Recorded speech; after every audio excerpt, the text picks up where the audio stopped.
who are you and where are you from? My name is Diego Molina Castrillon. I'm originally from Bogota, Colombia, and I've grown up most of my life here in Miami, Florida. All right, and what do you do?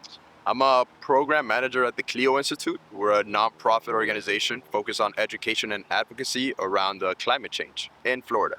And your job specifically within the Clio Institute? So I'm the schools and youth program manager, so I manage a lot of our programs dealing with high school students and middle school students, education mostly about climate literacy and climate change directly impacting their communities.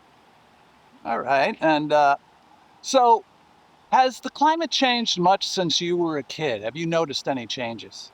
Oh, 100%. I mean, I grew up here right around middle school. We're talking about maybe 20 years ago or so. And I remember our first days of class, usually mid-August, and people, you were still out in the sun, and it was perfectly okay for you to be out in the sun. And as a former teacher a couple of years ago, school year was starting, and we started noticing that some of our students being out in the sun were starting to get sick. So just that, the intense heat that we're experiencing here in South Florida is evident just between 20 years ago and what we're seeing now.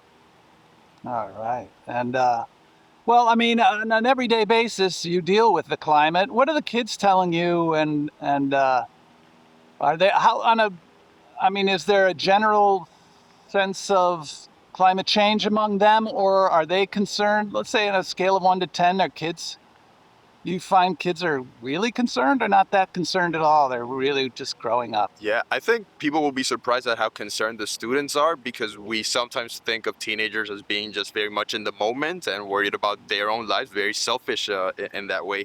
But they're starting to see, or they've been seeing for a couple of years, the way that the environment used to be before, and the way that they used to have access to certain resources and things that they are no longer having access to.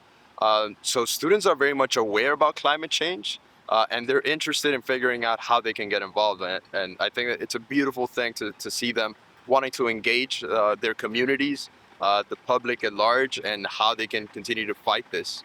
And so you see a high concern among the youth. And what do you got? What do you do? Do you go out and clean up stuff, or what do you do with the kids? So we focus on advocacy, even though we understand that there's beautiful initiatives that have immediate gratification, such as like cleanups. We try to teach the students that to have long-term effect, you have to address a policy issue. So we teach them how to understand and how the policies are directly impacting their communities. And that's the way that we try to engage the students. And we tell them, look, cleanups and that kind of thing has an immediate effect, but ultimately, if policy doesn't change, we're going to be out here every weekend cleaning the beaches, cleaning the mangroves. So we have to address the policy side. We have to go to commissioner meetings. We have to talk to our local leaders or local elected officials so that we can make everlasting change instead of just cleanups every week. Wow. And Yeah. and then what about the future? Should we be optimistic, pessimistic, and what can we do?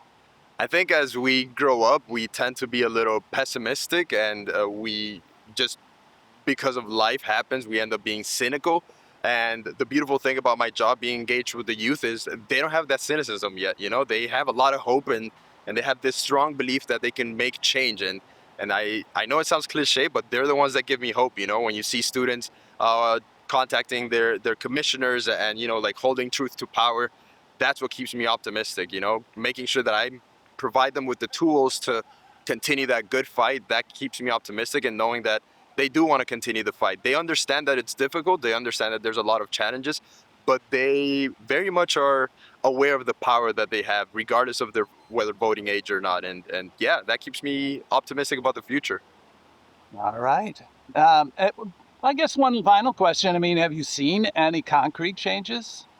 Any concrete changes? Yeah. So as a clear example, I mean, we're in Miami Beach. Miami is the first city in the world to have a chief heat officer. That was not a thing that was happening before, and thanks to our activism, thanks to all this local advocacy, our local government understood that people need to learn about the impacts of extreme heat. So we have a local chief heat officer, and now we're seeing this same model being replicated in other parts around the world. So we're seeing these small changes happen. People are coming up with real plans. There's a lot more education happening in the communities to fight climate change, to become more resilient community. And although they're small steps, we are going in the right direction. We just got to keep working for it. All right, today on the 3rd of February, here at the Botanic Garden here in Miami Beach. Thank you very much. Thank you for having me.